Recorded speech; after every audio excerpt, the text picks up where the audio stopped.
आज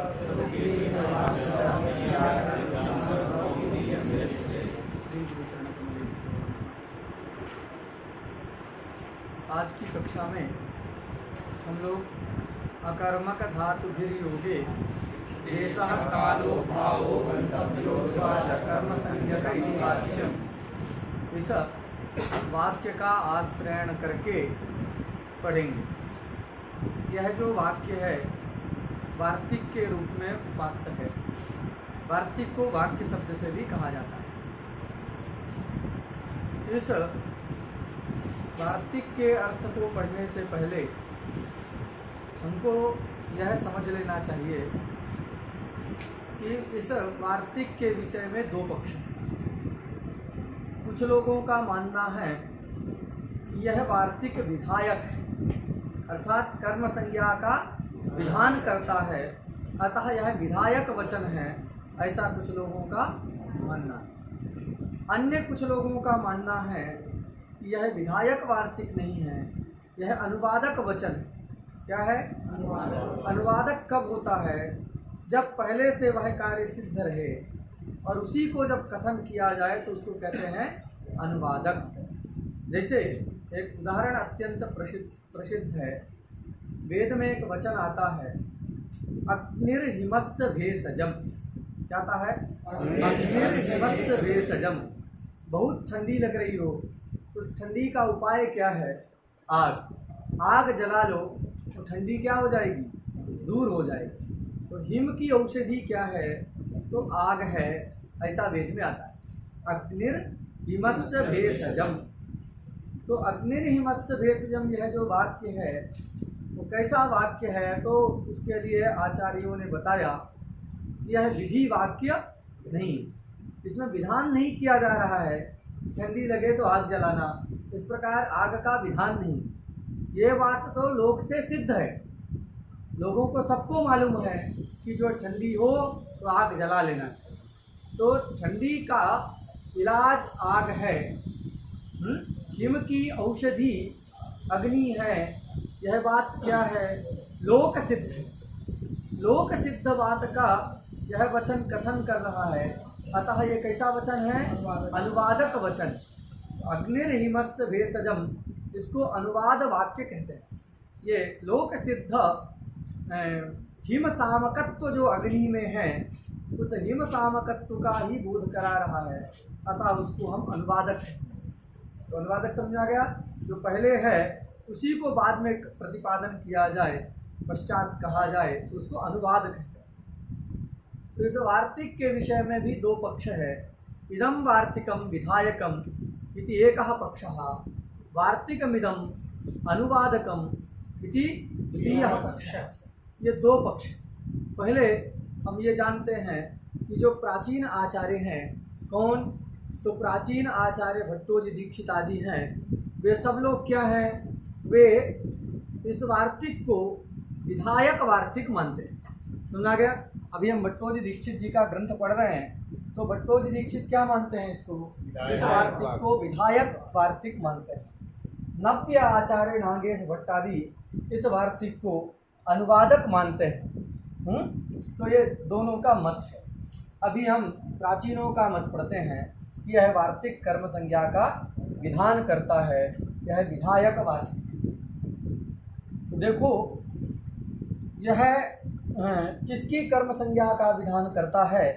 तो देश, काल, भाव और अध्व। कैसा अध्व होना चाहिए? गंतव्य अध्व होना चाहिए। उसकी ही कर्म संज्ञा का विधान यह वार्तिक करता है। ठीक से वार्तिक का अर्थ समझने से पूर्व हमको वार्तिक में जितने भी पद हैं उन पदों का अर्थ ठीक से जानना पड़ेगा, क्योंकि अगर वार्तिक के अर्थ का परिज्ञान नहीं है तो क्या मतलब वार्तिक घटक पदों के अर्थ का ज्ञान नहीं है तो फिर वार्तिक का अर्थ ज्ञान हमको नहीं हो सकता। बस में आ गया? अतः वार्तिकार्थ को समझने से पहले वार्तिक घटक प्रत्येक पद के अर्थ को जानना पड़ेगा। देखो वार्तिक में कितने पद हैं? पहला पद है अकर्मक धातुभिः, इतना अकर्मक धातुभिः, यह एक पद है। दूसरा पद है योगे, फिर देशः, कालः, भावः, गंतव्यः, अध्वा च कर्म संज्ञक इति वाच्यम। इस प्रकार अनेक पदात्मक यह जो है वार्तिक है। तो अकर्मक धातु के योग रहने पर, अकर्मक धातु भी योगे, अकर्मक धातुओं के योग रहने पर देश आदि की कर्म संज्ञा का विधान इस वार्तिक के द्वारा होता है। तो पहले इसका अर्थ समझते हैं। अकर्मक धातु का मतलब क्या है? जिन धातुओं का कर्म विद्यमान नहीं रहता उन धातुओं को हम क्या कहते हैं? अकर्मक धातु कहते हैं। अविद्यमानम कर्म येषां ते अकर्मकाः, अविद्यमानम कर्म येषां ते अकर्मकाः, जिनका कर्म विद्यमान ना हो ऐसे धातुओं को क्या कहते हैं? अकर्मक। ये सामान्यतया अकर्मक शब्द से अर्थ निकलता है। अविद्यमानम कर्म येषां ते अकर्मकाः, अकर्मकाश्च ते धातवः इति अकर्मक धातवः तैहि अकर्मक धातुभिः। बना लेंगे शब्द। अविद्यमानम कर्म येषां ते अकर्मकाः, अकर्मकाश्च ते धातवः इति अकर्मक धातवः तैहि अकर्मक धातुभिः। तो अकर्मक धातुओं के योग होने पर, ठीक है। अकर्मक, अब अकर्मक धातु क्या है? तो सामान्य रूप से तो हम जान गए, जिसका कर्म विद्यमान ना हो उसको हम अकर्मक कहते हैं। जैसे कटे आस्ते देवदत्तः, कटे आस्ते देवदत्तः। यहाँ कटे क्या है? कट अधिकरण है, देवदत्त करता है, आस्ते के द्वारा उपवेशनक क्रिया का बोध हो रहा है। तो हमने क्या देखा? कोई भी कर्म विद्यमान है नहीं है, तो ये आस धातु क्या हो गई? अकर्मक धातु हो गई कि नहीं? देवदत्तः ओदनम पचति, ये जब प्रयोग करते हैं तो यहाँ ओदन रूपी कर्म विद्यमान है कि नहीं? तो ये कैसी धातु है? पच धातु, सकर्मक धातु। तो जिस धातु का कर्म विद्यमान रहेगा उस धातु को हम क्या कहेंगे? सकर्मक धातु कहते हैं। और जिस धातु का कर्म विद्यमान नहीं रहता उस धातु को हम क्या कहते हैं? अकर्मक धातु कहते हैं। ये तो सामान्यतया सकर्मक अकर्मक का लक्षण जो है ये बताया गया, किंतु सकर्मक अकर्मक का थोड़ा सा विशेष लक्षण आपको जान लेना चाहिए, क्योंकि ये तो बच्चे में कह देते हैं जिसका कर्म हो उसको सकर्मक, जिसका कर्म ना हो उसको अकर्मक। तो सकर्मक अकर्मक क्या है? प्रसंग आ गया है तो भी समझ लीजिए। तो देखो, हम जानते हैं कि कोई भी धातु हो सभी धातु का दो अर्थ तो होता ही होता है। कौन है वह? फल और व्यापार। फल व्यापारयोर धातु, क्या नियम है? फल व्यापारयोर धातु। तो प्रत्येक धातु का दो अर्थ होता है, फल और व्यापार। फल व्यापार है ना, फल व्यापार धातु, ये जो है कारिका का भाग है। फल व्यापार और धातु, तो धातु का फल और व्यापार दो जो है वाच्य अर्थ होता है। तो अब ये दो अर्थों में से फल जहाँ रहता है उसको हम लोग कहते हैं कर्म। फलाश्रय कर्म, ये हम लोग पढ़े, फलाश्रय कर्म। फल का जो आश्रय होता है, फल जहाँ रहेगा है उसको क्या कहेंगे? कर्म कहेंगे।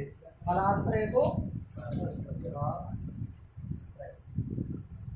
फलाश्रय कौन है? कर्म। बात सुना गया? फल का दो अर्थ है, उनमें फल का जो आश्रय होगा वह कर्म कहलाता है, और व्यापार का जो आश्रय होता है वह क्या कहलाता है? कर्ता कहलाता है। जैसे देवदत्तः ओदनम पचति, ये बोलते हैं तो यहाँ पच धातु का भी दो अर्थ है, फल और व्यापार। फल क्या है? तो विक्लिप्ति, गलाना, ये जो फल है। और व्यापार क्या है? उसके लिए आग में आग जलाना, आग में बटलोई को रखना, उसमें पानी डालना, चावल डालना, बीच बीच में कप्सुल चम्मच से देखना पका कि नहीं, ये परीक्षण करना, बाद में बटन बंद करके गैस का नीचे रखना। इतना सब व्यापार जो है ये पाकप व्यापार से गृहीत होता। अगर लकड़ी में पका रहे हो बीच बीच में फूकना, ये जो फुटकार व्यापार भी सब जो है पाक धात्वर्थ व्यापार के अंतर्गत आता है। तो व्यापार किसमें रह रहा है? देवदत्त में रहता। देवदत्त ही चढ़ाता है, उसको उतार के रखता है, देखता है पका कि नहीं। इस प्रकार व्यापार का आश्रय देवदत्त हो रहा है, अतः देवदत्त करता है। उसका फल क्या है? विकृति। वह विकृति तंडुल में उत्पन्न हो रही है, ओदन में हो रही है, अतः ओदन अथवा तंडुल। जो ओदनम पचती कह रहे हो तो ओदन, तंडुलम पचती कह रहे हो तो तंडुल, वो क्या कहलाएगा? कर्म कहलाता है, क्योंकि विकृति उसी में रहेगी। अच्छा, अब हमको विचार करना है सकर्मक अकर्मक। तो देखो हम पचती में क्या देखते हैं कि पच धातु का दो अर्थ है, फल और व्यापार। फल कहीं और रह रहा है, व्यापार कहीं और रह रहा है। तो जहाँ पर फल और व्यापार दोनों अलग अलग आश्रय में रह रहे हों, अलग अलग अधिकरण में रह रहे हों, उस धातु को हम क्या कहते हैं? सकर्मक धातु कहते हैं। बस में गया। धात्वर्थ दो हैं, फल और व्यापार। तो फल कहीं और रह रहा हो, व्यापार किसी दूसरे अधिकरण में रह रहा हो, तो फल व्यापार दोनों भिन्न भिन्न अधिकरण में रहेंगे, भिन्न भिन्न आश्रय में रहेंगे, तो क्या कहलाएगी वह धातु? वह सकर्मक धातु कहलाएगी। बात समझ आ गया। दूसरा एग्जाम्पल आप देखना चाहते हैं तो ग्रामम गच्छति में देखिए, देवदत्ता ग्रामम गच्छति। गम धातु का भी दो अर्थ, फल व्यापार। फल क्या है? उत्तर देश संयोग। तदनुकूल व्यापार क्या है? पाद विक्षेपादि व्यापार। पाद विक्षेपादि व्यापार किसमें रहता है? देवदत्त में रहता है। संयोग रूपी फल कहाँ रहता है? ग्राम में रहता है। ग्राम में रहता है। अतः फल और व्यापार दोनों अलग अलग अधिकरण में रहते हैं, तो उसको क्या कहेंगे? वह धातु सकर्मक धातु कहलाएगी। बात सुना गया। तो एक ही अधिकरण में जब रहेंगे तो उसको हम क्या कहेंगे? उसको कहेंगे सकर्मक। जैसे देवदत्तः सेते, देवदत्तः सेते, देवदत्त सो रहा। अब यहाँ जो है क्या है? शयनानुकूल व्यापार, ऐसा करेंगे तो शयनानुकूल उसका फल क्या है? सोने का क्या फल होता है जी? विश्रांति लाभ होता है। मतलब जो व्यक्ति थक जाता है, सो लिया तो क्या होता है? आराम मिलता है, होता है कि नहीं? तो आराम किसको मिल रहा है जी? देवदत्त। यही सोने का फल है। विश्रांति का लाभ ही सोने, थकावट दूर हो जाना, यही जो है सोने का क्या है? फल है। और ये फल किसको उत्पन्न हो रहा है? देवदत्त में रह रहा कि नहीं? और सोने के लिए जो व्यापार किया जाता है, हाथ पैर को फैलाना है, तो ये व्यापार है ना, मोड़ के रखना, जैसे भी आप सोते हैं, तो ये सब व्यापार भी कौन कर रहा है? देवदत्त। तो जब फल और व्यापार दोनों एक ही आश्रय में रहेंगे, एक ही अधिकरण में रहेंगे, उस धातु को हम क्या कहेंगे? अकर्मक धातु कहेंगे। बात सुना गया। तो फल और व्यापार, धात्वर्थ जो फल तथा उसी धातु का अर्थ जो व्यापार, वो वे फल और व्यापार यदि एक ही अधिकरण में रहते हैं तो धातु को क्या कहेंगे? अकर्मक कहेंगे। अगर भिन्न भिन्न अधिकरण में रहते हैं तो धातु को क्या कहेंगे? सकर्मक कहेंगे। एक ही अधिकरण में जब दो रहते हैं तो उसके लिए हम व्याकरण में एक शब्द का प्रयोग कर, मतलब शास्त्रीय भाषा में उसको कहते हैं समानाधिकरण। समान ही, दोनों का समान अर्थात एक ही अधिकरण रहेगा, उसको क्या कहेंगे? समानाधिकरण। एक ही अधिकरण जब दो का होगा आश्रय, उसके लिए शास्त्रीय भाषा में क्या कहेंगे? समानाधिकरण। तो फल समानाधिकरण, व्यापार वाचकत्वम, अकर्मकत्वम है। लक्षण भी याद कर लीजिएगा। ये जो आप समझे हैं उसी को शास्त्रीय भाषा में किसी को कहना है तो कैसे कहेंगे? यहाँ तक आ रहा है जी?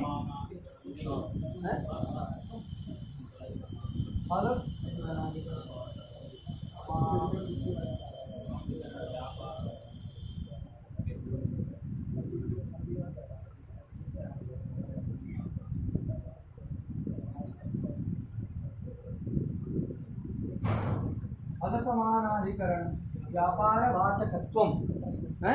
आ गया ना? फल अधिकरण, फल समानाधिकरण, व्यापार वाचकत्वम, ये किसका लक्षण है? अकर्मकत्वम।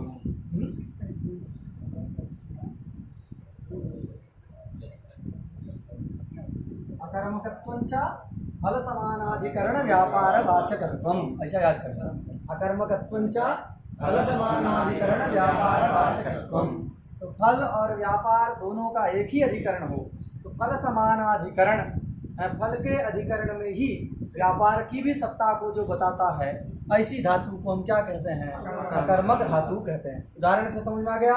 सेते आस्ते का भी उदाहरण आप देख सकते हैं। आज धातु भी अकर्मक धातु है। तो और दूसरा सकर्मक किसको कहते हैं? तो उसका भी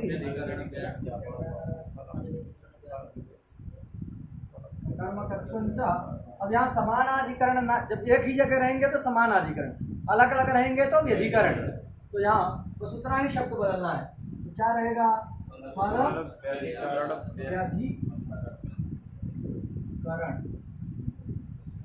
फल व्यधिकरण व्यापार वाचकत्वम। ठीक है, फल व्यधिकरण व्यापार वाचकत्वम किम सकर्मकत्वम। तो फल व्यापार दोनों अलग अलग जगह में रहेगा तो उसको हम क्या कहेंगे? सकर्मक कहेंगे। ठीक है, बस सर ये थोड़ा सा ही अंतर है। यहाँ अधिकरण तो है ही, तो समान जुड़ गया। मतलब समान मतलब एक ही अधिकरण में जब दो रहते हैं तो उन धातु को हम क्या कहेंगे? अकर्मक कहेंगे। हाँ, अकर्मक कहेंगे। क्या बोलिए? ठीक है, हाँ, फल समानाधिकरण तो अकर्मक है, और जब अलग अलग में रहेंगे तो व्यधिकरण में रहेंगे तो उसको हम सकर्मक कहेंगे। दोनों का उदाहरण समझ आ गया। तो यहाँ कौन सी धातु गृहीत है? तो वार्तिक में है अकर्मक धातु। तो अकर्मक धातु का यदि योग है किनके साथ में? देश, काल, भाव इत्यादि के साथ में। तो अकर्मक धातु, योग का मतलब अब अथवा समझ लें प्रयोग। योग शब्द का अर्थ क्या है? प्रयोग। तो अकर्मक धातु भी योगे, मतलब अकर्मक धातुओं के प्रयोग होने पर देश आदि की क्या करता है? अकर्मक संज्ञा, कर्म संज्ञा का ध्यान करता। तो ये तो इतने का अर्थ समझ आ गया ना जी। अकर्मक किसको कहते हैं? अकर्मक धातु, सींग धातु, आस धातु, ये सब धातुएं क्या है? अकर्मक। एक कारिका है जिसके माध्यम से आप अकर्मक को बहुत, क्योंकि अकर्मक धातु कम है उनको गिना करके बता दिया गया है, उसके माध्यम से आप जान सकते हैं। लज्जा अर्थ वाली जितनी भी धातुएं हैं वो सब जो है कर्मक। सत्ता, लज्जा, सत्ता, स्थिति, जागरणम, वृद्धि, क्षय, भय, जीवन, मरणम, शयन, क्रीड़ा, विजेत्यर्थम, धातुगणम, तम, कर्मक, माहु। बात समझ आ गया? तो ये जो इतनी है, लज्जार्थक, सत्तार्थक, लज्जा, स्थिति, स्थिति को जो कह रही है, तो लज्जा, सत्ता, स्थिति, जागरण, जगना है, जागरणम, निद्रा, सोना, सोना वाली है ना सिंह धातु। तो जागरणम, निद्रा, वृद्धि, वृद्धि, क्षय, भय, जीवन, मरणम, और शयन, क्रीड़ा, धातुगणम, तम, कर्मक, माहु। तो ये कारिका जो है, इसको जिनको ना याद हो अपने मित्रों से पूछ करके लिख लीजिएगा। तो ये कारिका में बताया गया है कि ये सब इतने अर्थ वाली धातु क्या होती हैं? अकर्मक धातु। अकर्मक धातुओं के योग में ही इस वार्तिक की प्रवृत्ति होती है। अब किनकी करना है कर्म संज्ञा? जो देश आदि बताया। देश शब्द का अर्थ क्या है? देश का मतलब क्या जी? अमेरिका? अच्छा, स्थान।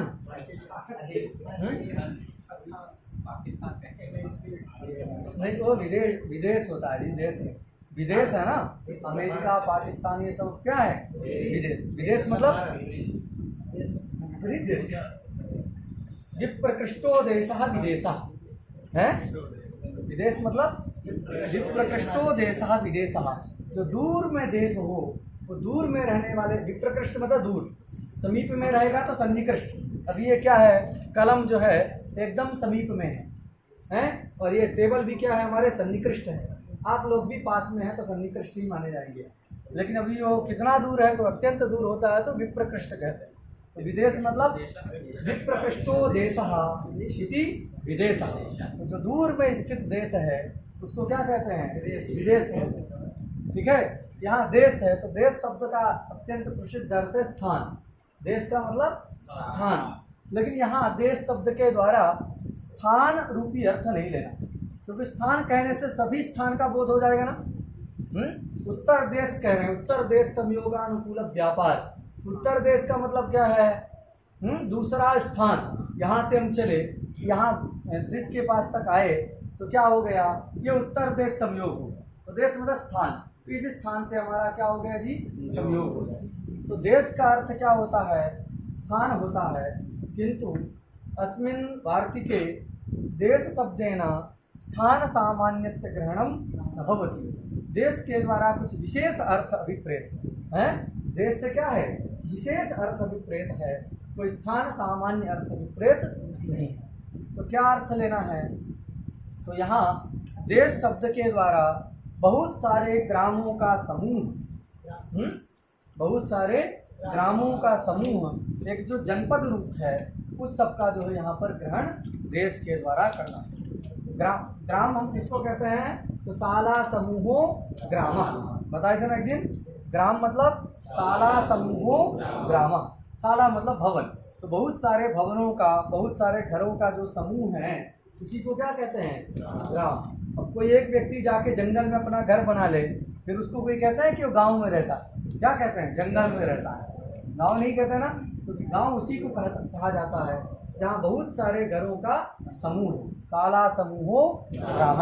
बहुत सारा ग्राम समूह, बहुत सारे गांव का जो समूह होता है उसको जो है देश शब्द से यहाँ लेना है। वो क्या है, जनपद इत्यादि लेना है, वो भी विशेष सभी नहीं लेना है।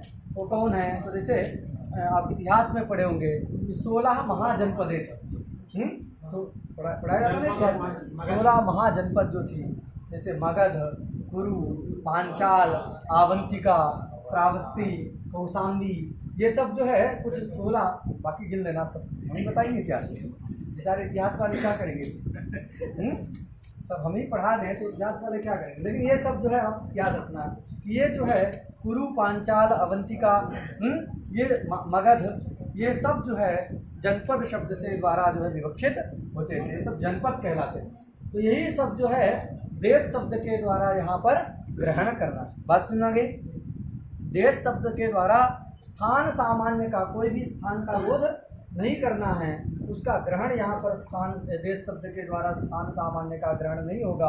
अब तो किसका होगा, देश के द्वारा जो कुरु पांचाल आदि जनपद हैं, ग्राम समूह रूप कुरु पांचाल आदि जो जनपद हैं, उन जनपदों का ही देश शब्द के द्वारा ग्रहण करना है। बात सुना गया, उसका क्या नाम से, प्रत्येक का ग्रहण किसी भी स्थान का देश के द्वारा ग्रहण नहीं करना। वो अर्थ होता है किंतु यहाँ पर ग्रहण नहीं करना। क्यों नहीं करना है, ये वैषम्यता क्यों, ये वैषम्य क्यों, वैषम्य का कारण क्या है, विषमता क्यों है, तो उसके लिए पता कहना पड़ेगा। एक सूत्र है, अधिसिंस्थासाम कर्म, क्या सूत्र है, अधिसिंस्थासाम कर्म। इस सूत्र का उदाहरण दिया है, अधि सेते वैकुंठम हरि, अधि सेते वैकुंठम हरि। तो वहाँ वैकुंठ रूपी स्थान की कर्म संज्ञा करने के लिए है अधिसिंस्थासाम कर्म, इस सूत्र को बनाया गया। अगर देश शब्द के द्वारा क्या ले लिया जाता, स्थान, तो वैकुंठ रूपी स्थान का भी इसी के द्वारा कर्म संज्ञा हो जाती कि नहीं। वैकुंठ रूप जो स्थान है उस स्थान की इस वार्तिक के द्वारा ही कर्म संज्ञा हो जाती। उसके लिए क्या करने की आवश्यकता नहीं थी, पृथकतया सूत्र बनाने की जरूरत नहीं थी। पृथकतया वैकुंठ रूपी जो देश है, स्थान है, उस वैकुंठ रूपी स्थान की कर्म संज्ञा करने के लिए, वैकुंठ आदि स्थान की कर्म संज्ञा करने के लिए अधिसिंस्थासाम कर्म ये सूत्र बनाया गया। उसी के आरंभ सामर्थ्यात् यह हमको ज्ञात होता है कि इस सूत्र में देश के द्वारा किसी भी स्थान का ग्रहण नहीं करना है। जिस किसी स्थान का ग्रहण नहीं करना है, अब देश के द्वारा जो अनेक ग्राम समूहात्मक कुरु पांचाल आदि हैं, जनपदें हैं, उनका ही ग्रहण देश शब्द के द्वारा विवक्षित है। बात सुना गया, तो देश का मतलब हम समझ गए। इसके बाद दूसरा शब्द है काल। तो काल शब्द से क्या लेना है, तो काल के पर्यायवाची वगैरह नहीं लेना है कि काल, क्योंकि ये सब कर्म संज्ञा अर्थ की होती है ना जी, शब्द की नहीं होती है। तो याद रखना, यहाँ ये संदेह नहीं करना कि देश शब्द की होने लगेगी, कर्म काल शब्द की होगी, ऐसा तो होगा ही नहीं, क्योंकि सब संज्ञा किसकी है, अर्थ की है। तो यहाँ समय, काल मतलब समय, तो जो है काल की कर्म संज्ञा करना है। अब काल का मतलब क्या है, तो काल शब्द के द्वारा जो प्रसिद्ध है काल है, जैसे 60 घटी का जो है क्या होता है, एक दिन होता है। 60 घट्यात्मक जो काल है उस वह एक दिन के द्वारा अहोरात्र रूप जो एक दिन है, रात दिन को मिला के हम दिन कहते हैं ना, 12 जो रात्रि का है और दिन का है, दोनों मिला करके अहोरात्र रूप है, मतलब जो 24 घंटा के लिए दिन शब्द का प्रयोग हम लोग प्रायः सामान्य रूप से करते हैं। तो यहाँ पर उन्हीं का ग्रहण करना है। जैसे बताए कि 60 घट्यात्मक जो काल है उसको दिन कहते हैं, फिर जो है सप्त दिनात्मक जो काल है उसको सप्ताह कहते हैं, फिर 63 दिनात्मक जो काल है उसको मास कहते हैं, 12 मासात्मक जो काल है उसको वत्सर कहते हैं, संवत्सर कहते हैं।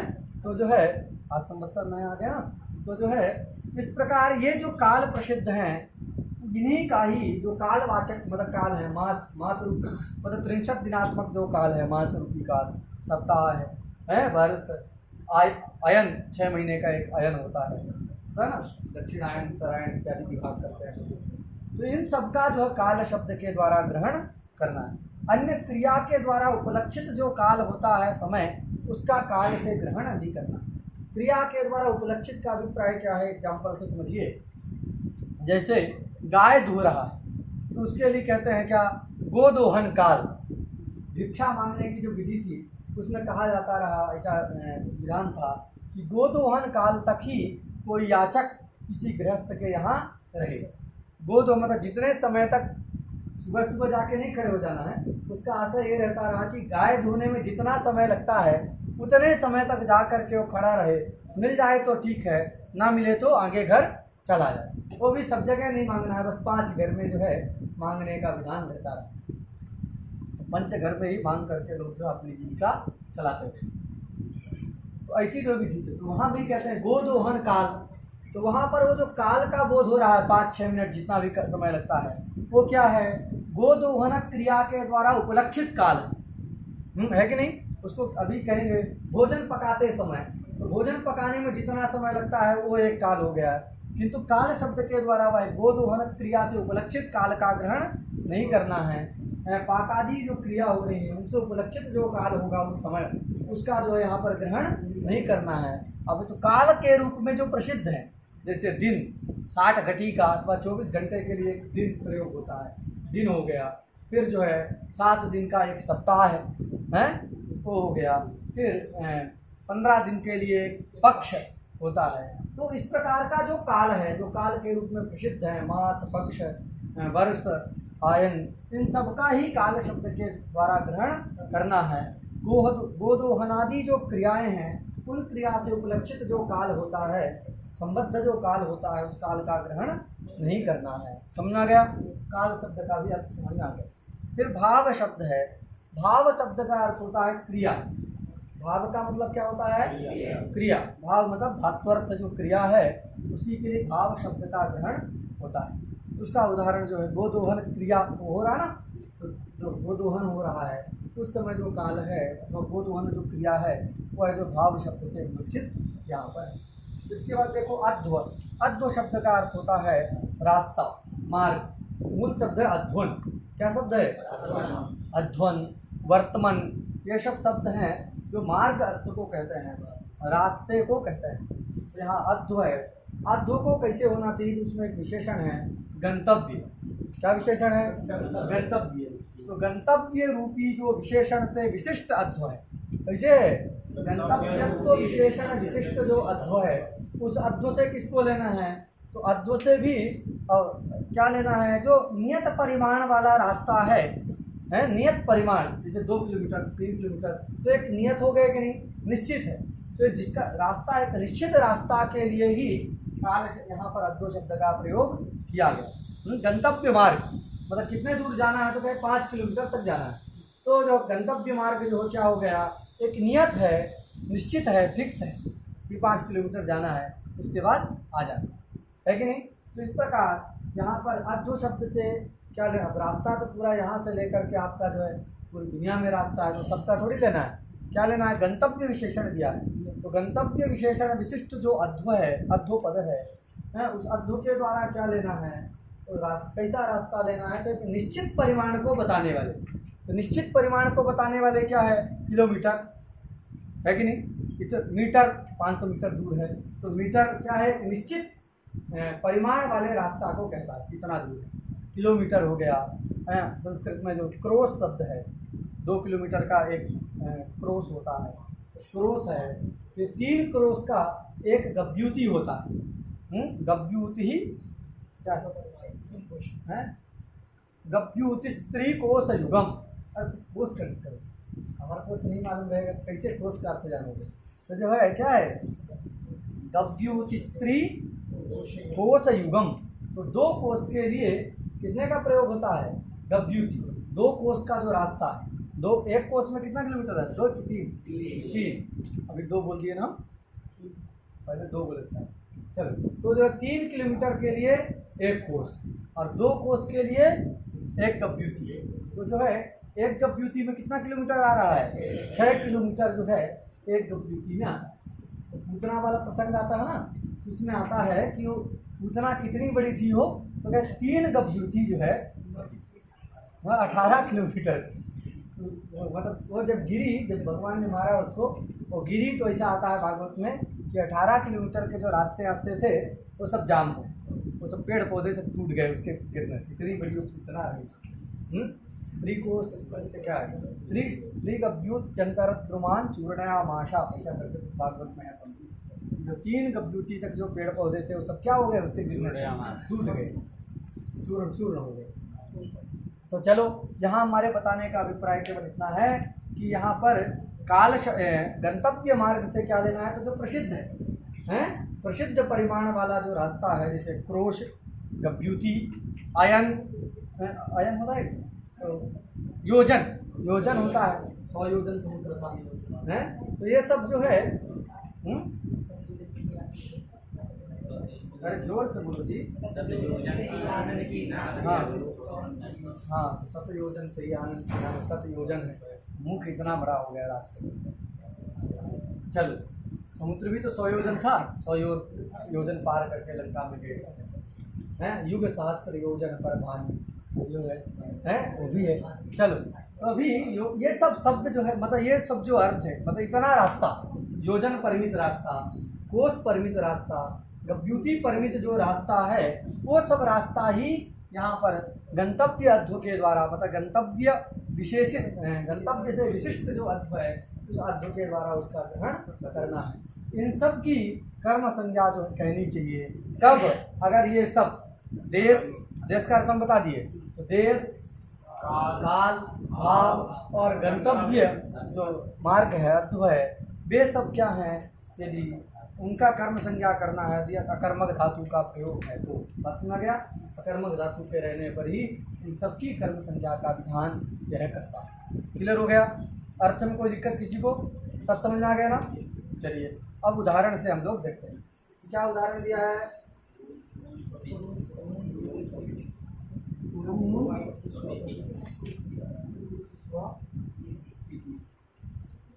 कुरून स्वपिति। तो देखो, अभी हमने बताया था कि प्राचीनों के अनुसार यह वार्तिक विधायक है। तो विधायक कब होगा? जब किसी दूसरे के द्वारा प्राप्त नहीं रहेगा। तो सर्वथा अप्राप्त का जो प्रापक होता है उसी को हम क्या कहते हैं? विधि। भाई विधि विधान करेगा तभी ना वो विधि कहलाएगा।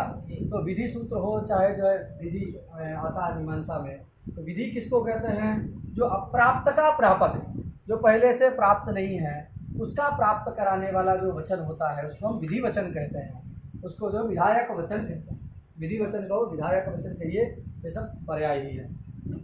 तो यह वचन, यह वाक्य क्या है? एक विधायक वाक्य है, विधि वचन है, ऐसा भट्टोजी दीक्षित जी का मानना। कब विधायक होगा? जब कुरु की कर्म संज्ञा किसी दूसरे के द्वारा प्राप्त नहीं होगी। तो उदाहरण क्या है? देवदत्तः कुरून स्वपिति। देवदत्तः कुरून स्वपिति, यह उदाहरण। देखो यहाँ धातु है स्वप धातु। हम देख लेते हैं किसी से प्राप्त है कि नहीं। तो धातु क्या है? स्वप धातु है। स्वप धातु का अर्थ है शयन करना, है शयनानुकूल व्यापार, ये स्वप धातु का अर्थ। अब शयनार्थक है तो कौन सी धातु होगी? ये जो है अकर्मक धातु है, इसमें तो हमको कोई संदेह नहीं है। अब अकर्मक धातु है तो देखो, अकर्मक धातु का लक्षण क्या है? तो फल समानाधिकरण व्यापार वाचकत्वम। यही अकर्मक धातु का लक्षण है। जिस धातु में भी ये लक्षण घटेगा उस धातु को हम क्या कहेंगे, अकर्मक धातु कहेंगे।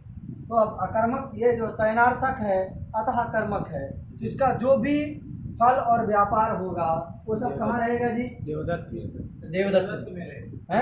जो पैर फैलाना इत्यादि जो क्रिया है वो भी देवदत्त में हो रही है, और उसका फल है जो थकान दूर करना है, थकावट को मिटाना, वो सब भी देवदत्त में ही होगा। इसलिए फल और व्यापार दोनों देवदत्त में ही रहेगा। तो कुरु जो है क्या हुआ, फल का आश्रय हुआ है। क्या पूछ रहे हैं भाई, यहाँ स्वपदार्थार्थ जो फल है और जो क्रिया है व्यापार है वो दोनों का दोनों कहाँ रह रहा है, देवदत्त में रह रहा है। गुरु में रह रहा कुछ, गुरु में नहीं रह रहा। तो फलाश्रय गुरु नहीं हुआ, फल का आश्रय ना होने से गुरु की कर्म संज्ञा कर्तुरीप्सित तमम कर्म इस सूत्र से नहीं हो सकती। कर्तुरीप्सित तमम कर्म इस सूत्र के द्वारा फलाश्रय की ही कर्म संज्ञा का विधान होता है ना।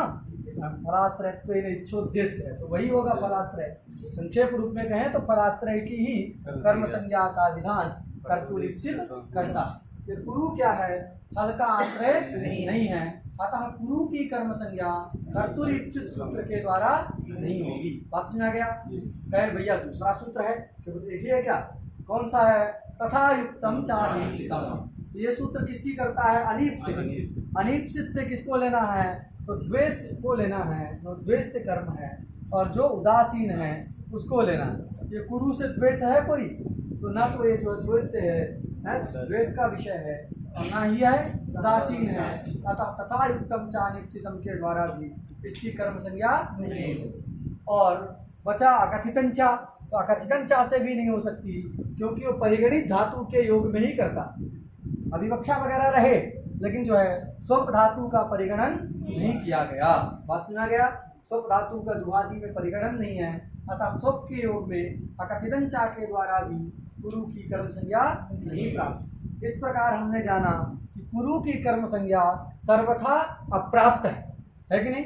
तो सर्वथा अप्राप्त का प्रापक है, विधान करने वाला है, अतः यह वचन कैसा है, विधि वचन है, विधायक वचन है। ऐसा जो है प्राचीनों का समझा गया कि नहीं। सर्वथा अप्राप्त है कर्म संज्ञा, और अप्राप्त कर्म संज्ञा का विधान करता है अकर्मक धातु विनियोगे देशा कालो भावो गंतव्यो वाचक कर्म संज्ञा। अतः यह वचन विधायक वचन है, ये दीक्षित जी का मानना। अब देखते हैं इससे होगी कि नहीं, तो घटा लेते हैं। अकर्मक धातु है स्वप धातु, इसका प्रयोग है कि नहीं। और ये जो कुरु क्या है, देशवाची है ना, क्योंकि देश का मतलब नाना ग्राम समूह, बहुत सारे जो है नाना ग्राम समूहात्मक यह जनपद विशेषः स एव देश शब्देन विवक्षितः होती। अतः कुरु भी क्या हो गया, देश जनपद का वाची है ना, कुरु एक जनपद थी, तो ये जो जनपद देशवाची हो गया। अतः कुरु की क्या हो जाएगी, कुरु मतलब अर्थ की ही करना है, कुरु अर्थ की क्या हो गई, कर्म संज्ञा हो गई। इस वार्तिक के द्वारा कर्म संज्ञा हो गई। कर्म संज्ञा होने से कर्मणिक द्वितीया सूत्र के द्वारा द्वितीया विभक्ति होकर के कुरून स्वपिति देवदत्त कुरु देश में सोता है। अगर ये वार्तिक नहीं होता तो ये क्या है, सो रहा है देवदत्त, तो आधार हुआ कि नहीं देवदत्त का। देवदत्त कहाँ सो रहा है, घर में सोएगा तो घर आधार होता है, गुरु में सो रहा है, गुरु देश में अगर देवदत्त सो रहा है तो वहाँ स्वापक क्रिया का क्या हो गया, गुरु आधार हो गया, स्वापक क्रिया का अधिकरण हो गया, आधार हो गया। किसके माध्यम से, देवदत्त के माध्यम से। आधार साक्षात नहीं मिलता ना, कल ही बताए थे। अधिकरण संज्ञा जो, अच्छा आप लोगों को बताए थे मनोरमा कि अधिकरण संज्ञा जो परंपरा होती, अधिकरण संज्ञा के लिए साक्षात क्रिया का आधार नहीं मिलेगा। क्या होता है, कर्तृकर्म द्वारा क्रिया का आधार लेना। तो यहाँ स्वापक क्रिया का कर्ता कौन है, देवदत्त। स्वापक क्रिया का कर्ता देवदत्त, उसका आश्रय कौन है, अरे कुरु, उसका आश्रय क्या है, गुरु। एतावता स्वापक क्रिया का भी आश्रय आधार हो गया कौन, देवदत्त के माध्यम से कुरु। तो अधिकरण संज्ञा प्राप्त रहती है, किंतु इसके द्वारा कर्म संज्ञा होकर के द्वितीया हो गई है, अधिकरण संज्ञा नहीं है। एक ये भी बात याद रखना, कुरु एक है ना, बहुवचन क्यों लिखा, तो ये जो जनपदवाची शब्द हैं वो क्या होते हैं, नित्य बहुवचनांत होते हैं। ये जो जनपदवाची शब्द है कुरु पांचाल आदि, जब जनपद को कहेंगे तो क्या होंगे? नित्य बहुवचन में ही प्रयुक्त होते हैं, कभी भी एक वचन में प्रयुक्त नहीं होते। कोई प्रयोग याद है? श्रियः कुरूणाम् अधिपस्य पालयति प्रजातिवृत्तिं यमयुं तवेदितुं सवर्णलिङ्गी विदितः समाययौ युधिष्ठिरं द्वैतवने वनेचरः। तो कुरूणाम लिखा ना, कुरूणाम अधिपस्य। अच्छा, कुरूणाम वहाँ बहु है, अर्थ बताने में हमारा तात्पर्य नहीं है, केवल कुरूणाम प्रयोग आप देखिए कि वहाँ तो एक वचन नहीं बहुवचन में ही प्रयोग किया। अब सुना गया। तो जनपदवाची जो शब्द होते हैं वो क्या होते हैं? नित्य बहुवचनांत ही होते हैं, इसलिए यहाँ पर बहुवचन में कुरून लिखा। बात सुना गई। तो वाक्य बन गया क्या? देवदत्ता कुरून स्वसुखी, देवदत्त कुरु में सोता। अधिकरण संज्ञा का बाध करके इसके द्वारा कर्म संज्ञा हुई है, और ये विधायक वचन है, पूर्व विधान करता है। दूसरा उदाहरण क्या है? मासम आस्ते। आस्ते में कौन धातु है जी? आस। क्या धातु है? क्या अर्थ है उसका? उपवेशने। आस उपवेशने, बैठने अर्थ। आस उपवेशने धातु। तो ये जो है यहाँ पर आस उपवेशने धातु है, और यहाँ पर भी देखो इसकी प्राप्त नहीं होगी किसी के द्वारा, क्योंकि अकर्मक धातु है तो फल का आश्रय होगा नहीं है। देवदत्ता मासम आस्ते, देवदत्त जो महीना भर क्या है? घरे में बैठा है। देवदत्ता कर्ता जोड़ लेना सब जगह। देवदत्ता मासम आस्ते, देवदत्त जो महीना भर से कहाँ बैठा है? घर में बैठा, कुछ काम धाम नहीं कर रहा, पढ़ाई लिखाई सब छोड़ दिया। तो जो है देवदत्ता मासम आस्ते, ये जो है उदाहरण है। अब यहाँ पर देवदत्त में ही रहेगी ना क्रिया, और फल भी देवदत्त में ही रहेगा, बैठने का जो फल है तो ये सब जो है देवदत्त में ही रह रहा है, इसलिए अकर्मक धातु है, अतः उसी में रहेगा। तो मास क्या नहीं हुआ? फल का आश्रय नहीं हुआ, इसलिए कर्तुरी चित्त से प्राप्त नहीं है, और द्वेष भी नहीं है, उदासीन भी नहीं है, इसलिए तथा युक्तम चा निश्चितम के द्वारा भी मास की कर्म संज्ञा प्राप्त नहीं है। अगत्यन चा से भी नहीं हो सकती, क्योंकि मास धातु का परिगणन नहीं किया गया, और वो कर्मयुक्त भी नहीं है, अतः मास की भी अगत्यन चा के द्वारा भी प्राप्त नहीं है। तो इस वार्तिक के द्वारा कर्म संज्ञा का विधान करेंगे। यह पूर्व वार्तिक है, कर्म संज्ञा का विधान करके द्वितीया कर दिए। तो मासम आस्ते, मास जो है यहाँ 63 दिनात्मक काल का होता है। तो जो है मासम आस्ते देवदत्ता, कर्मत्वाद द्वितीया विभक्ति होगी तद्वाचक। आगे क्या उदाहरण है? गोदोहम आस्ते। बताए ना, भिक्षा मांगने गया, कब तक बैठा रहा? गोदोहन काल जितना था, मतलब 5-6 मिनट बैठा रहा, नहीं मिला तो उसके चल गया। तो गोदोहम आस्ते। अब यहाँ पर जो है दोहनम दोहा, दोहनम दोहा, दोहा मतलब दोहनक क्रिया, भाव अर्थ में घय प्रत्यय करेंगे। गोदोहम आस्ते उदाहरण दिया ना, तो गोदोहा में भाव अर्थ में घय प्रत्यय, तो भाव में रहेगा तभी वो क्रिया को कहेगा। तो जो है दोहनम दोहा है, गोर दोहा इति गोदोहा। तो यहाँ पर जो है उस काल का भाव मतलब क्रिया, गोदोहन क्रिया का बोध हो रहा है, क्रिया का बोध हो रहा है, अतः वहाँ पर गोदोहन मास्ते में भी क्या होता है? गोदोहम आस्ते। तो गोदोह काल तक जो है वो बैठा है। यहाँ गोदोह क्या है? क्रिया, जो गोदोह क्रिया है, गोदोहन क्या है? गोदोह शब्द से गोदोहन कालोपलक्षित जो क्रिया है, गोदोहन क्रिया ही मुख्य रूप से विवक्षित है। गोदोह शब्द से क्या लेना है? गोदोहन वाली क्रिया ही उतना लेना है, भाव का भाव है ना, भाव मतलब क्रिया।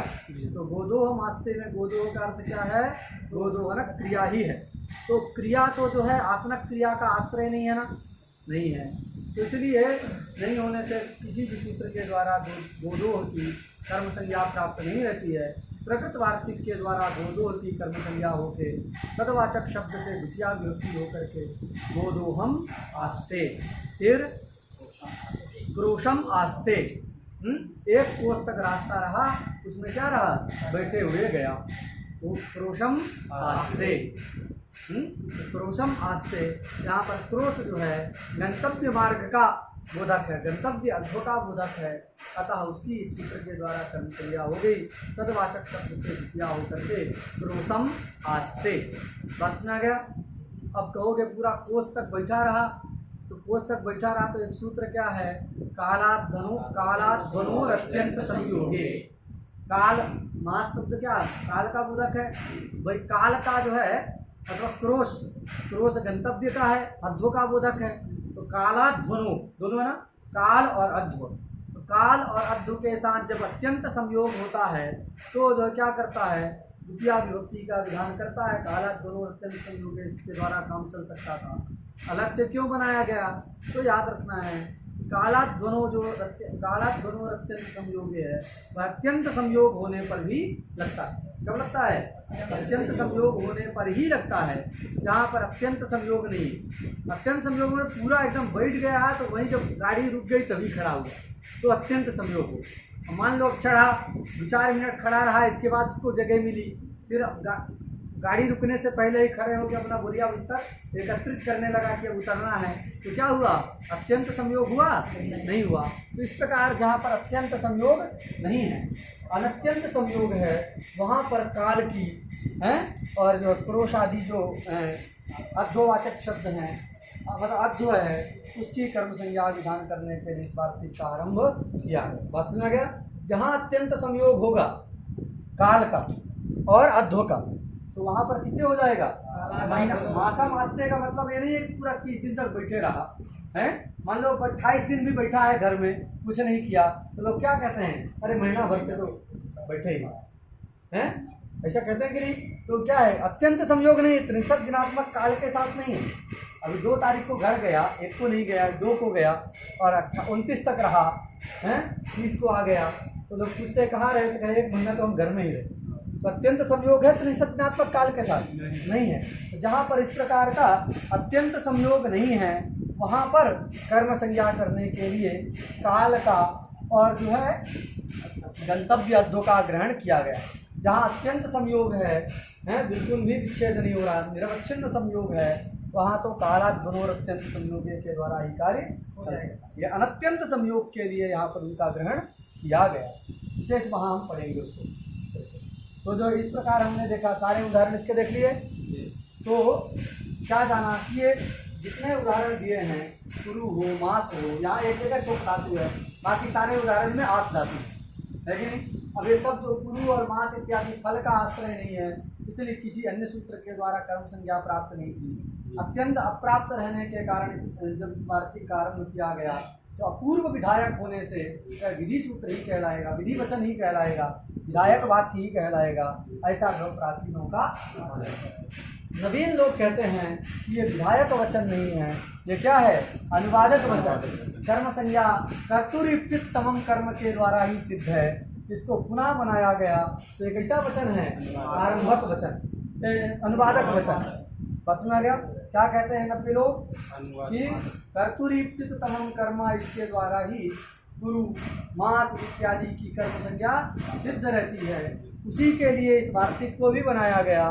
तो यह वार्तिक क्या है, विधायक नहीं है अपितु अनुवादक।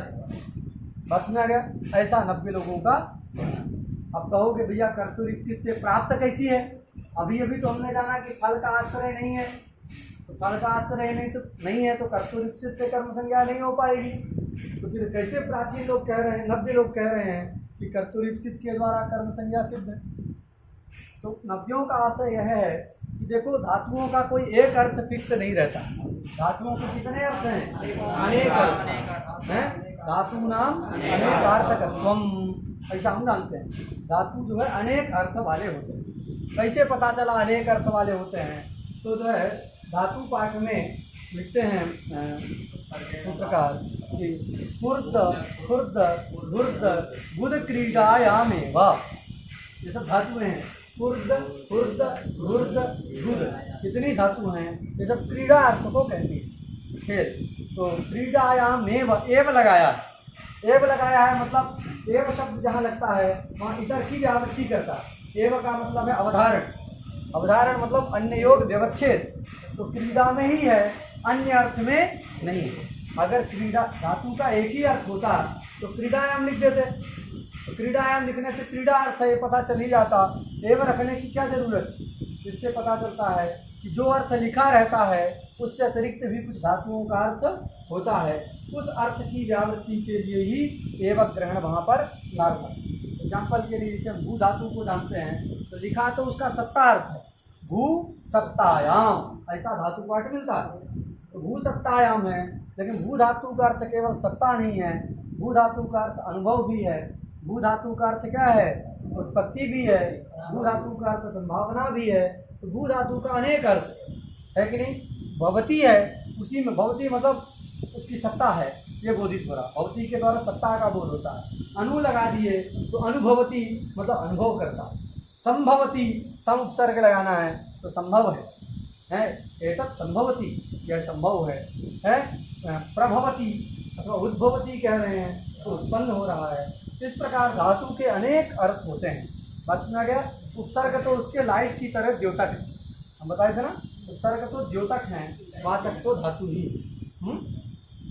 अरे कमरे में सारी सामग्री है, लाइट नहीं रहेगी तो दिखेगी नहीं दिखेगी। लाइट जलाए सारी वस्तु क्या होने लगी, दिखने लगी। तो क्या वो लाइट ने जो सब सामग्री को ला दिया क्या है, लाइट ने टेबल कुर्सी ये सब ला दिया क्या, लाइट नहीं लाया, वो तो सब पहले से थे, बस दिख नहीं रहे। उसी प्रकार भू धातु का अनुभव, संभावना, उत्पत्ति, सत्ता सारा अर्थ पहले से है, बस क्या होता है वो उपसर्ग लग जाता है तो दिखने लग जाता है। लाइट जल गई तो दिखने लगा, उसी प्रकार उपसर्ग लग गया तो अर्थ क्या होने लगा, प्रतीत होने लगा, अन्यथा अर्थ छिपा रहता है तो पहले से। कमरे में सामग्री तो पहले से है, दिख नहीं रही है, क्यों, प्रकाश ना होने।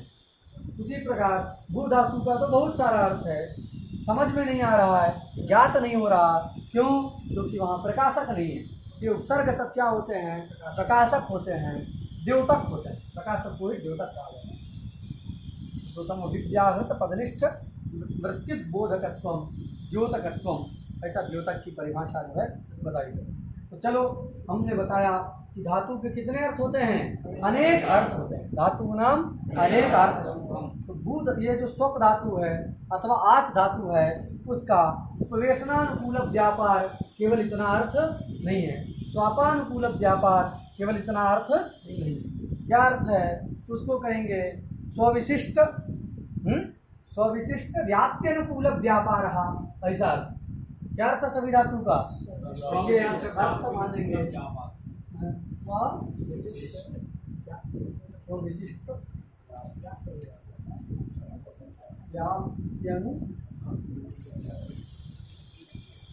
व्यापार,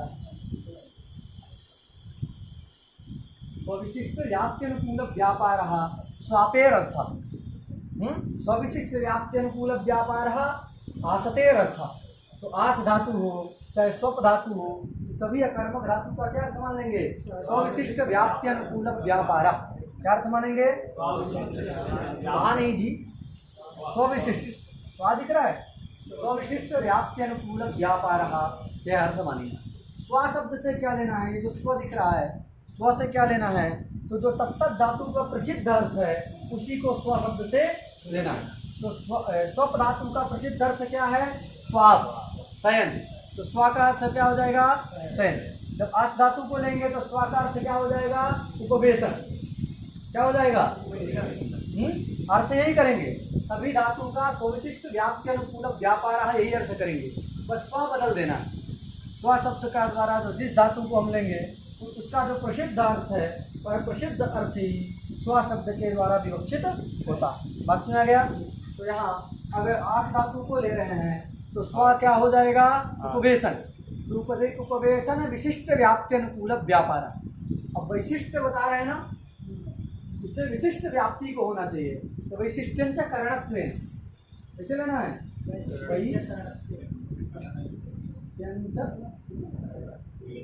वैशिष्ट्यंच करणत्वेन।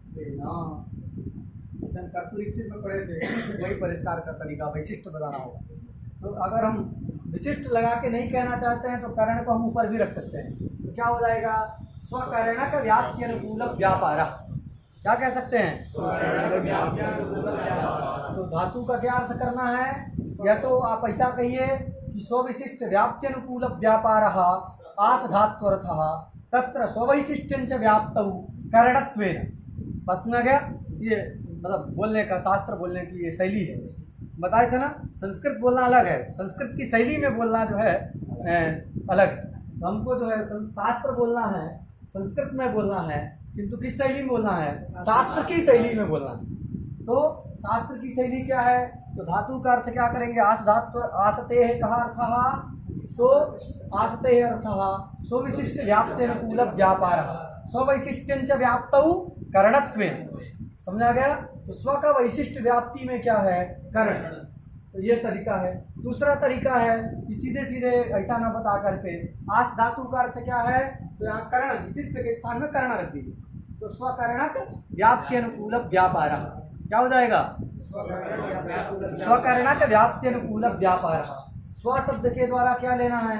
तो स्व से तो प्रसिद्ध अर्थ को लेना है। तो अब अस धातु का विचार कर रहे हैं तो क्या होगा? उपवेशन करणक व्याप्त्यनुकूल व्यापार। क्या बन जाएगा? स्व का अर्थ हो गया उपवेशन। तो उपवेशन करणक व्याप्त्यनुकूल व्यापार आस धातु का अर्थ होगा। स्वप धातु की बात कर रहे हैं तो स्वाप उसका फल है। प्रसिद्ध फल क्या है? स्वाप। तो स्वाप करणक व्याप्त्यनुकूल व्यापार, स्वाप करणक व्याप्त्यनुकूल व्यापार, ये जो अर्थ है। तो जो है देखो, अब व्यापार किसमें रहेगा? देवदत्त में। देवदत्ता कुरुन सुपति है ना, तो देवदत्ता कुरुन सुपति में है। तो जो देखो ये जो व्यापार है स्वविशिष्ट व्याप्त्यनुकूल व्यापार अथवा स्वकरणक व्याप्त्यनुकूल व्यापार, तो वह व्यापार कहाँ रहता है? कर्तान। व्यापार कहाँ रहा? कर्तान। तादृश व्यापार प्रयोज्य फल क्या है? तो फल है स्वविशिष्ट व्याप्ति रूपी फल। वो व्याप्ति रूपी फल कहाँ रह रहा है? कुरु में रह रहा है, मास में रह रहा है। क्योंकि सो करके करता क्या है? उस देश को, कुरु देश को अपने अपने स्वापक क्रिया के द्वारा व्याप्त कर रहा है। देवदत्तः पुरुष सोपिति का क्या अर्थ है? देवदत्तः स्ववृत्ति स्वापेन कुरुदेशम व्याप्नोति। अरे पुरुष सोपिति का क्या अर्थ है? उसमें जो स्वापक क्रिया रह रही है देवदत्त में, तो स्ववृत्ति या स्वापक क्रिया तया क्रिया, करण है ना, स्वा मतलब स्वाप। तो देवदत्त में रहने वाली जो स्वापक क्रिया, तो स्वापक क्रिया करणक, उसके माध्यम से, करण मतलब माध्यम, तो स्वापक क्रिया के माध्यम से देवदत्त क्या कर रहा है? गुरु देश को व्याप्त कर रहा है, उससे उसको संबद्ध कर रहा है, व्याप्त कर रहा है। तो स्ववृत्ति स्वापक क्रिया गुरुदेशम व्याप्नोति। बस में आ गया, ऐसा अर्थ है। और उसी प्रकार मासम आस्ते है तो देवदत्त स्ववृत्ति उपवेशन क्रिया मासम व्याप्नोति। बस में आ गया। इस प्रकार अर्थ करेंगे तो सब जगह व्याप्ति कहाँ रह रही है? गुरु में रह रही है, कहीं जो है मास में रह रही है कि नहीं? तो व्याप्ति क्या है? फल है। तो विशिष्ट व्याप्त्यनुकूल व्यापार यह धात्वर्थ है। व्यापार देवदत्त कर्तृवृत्ति, उस व्यापार से प्रयोज्य जन्य फल क्या हो गया? विशिष्ट स्वविशिष्ट व्याप्ति रूपी फल। उस व्याप्ति रूपी फल का आश्रय गुरु होगा, मास होगा। अतः फलाश्रय हो जाने से कर्तुरीप्सित के द्वारा ही कर्म संज्ञा सिद्ध है, उसी के लिए वार्तिक बनाया गया है। अतः इदम वार्तिकम अनुवादकम न तो विधायकम इति नव्यानाम मता। बात में आ गया। नव्य लोग इसको विधायक अनुवादक मानते हैं, प्राचीन लोग इसको विधायक हैं। तो कैसे अनुवादक मानते हैं? तो हमने समझ गए कि जो है कर्तुरीप्सित से ही कर्म संज्ञा हो जाएगी। सीधे अगर स्वापानुकूल व्यापार करेंगे तो नहीं होगा। आज धातु का केवल उपवेशन अर्थ करेंगे तो कर्तुरीप्सित से कर्म संज्ञा नहीं होगी। लेकिन जब धातु नाम अनेक अर्थकत्व सिद्धांत को स्वीकार करके स्वविशिष्ट व्याप्त्यनुकूल व्यापार आस धात्वर्थ स्वाप धात्वर्थ ऐसा माने, सब धात्वर्थ ऐसा मानेंगे, तत्पर स्ववैशिष्ट्यंच व्याप्त करणत्वेन स्वीकार करेंगे। तो इस प्रकार जो प्रसिद्ध अर्थ है उस अर्थ के माध्यम से उस तत्त देश को वह व्याप्त कर रहा है। तो व्याप्ति उस कुरु इत्यादि देश में रहेगी। तो व्याप्ति रूप फल का आश्रय होने से कर्तुरीप्सित से कर्म संज्ञा सिद्ध है। यह वचन अनुवादक। बाद में अब क्या युक्त है क्या अयुक्त है, ये जो बड़े ग्रंथों में जाकर के देखिए, इस पर भी बड़ा विचार है। जो दो मत हैं तो विधायक है, अनुवादक है, दो मत हैं। दोनों कैसे हैं ये हम लोगों ने पढ़ लिया। कौन सा मत उचित है कौन सा अनुचित है, उचित है तो क्यों उचित है, उसमें क्या हेतु है, ये सब आपको कहाँ देखना है, ये सब उच्च ग्रंथों में जो है इसका पर्यालोचन करें। ठीक है, आज की कक्षा में यही रखते हैं, कल जो है गति बुद्धि सूत्र को हम लोग पढ़ेंगे। श्री गुरु चरण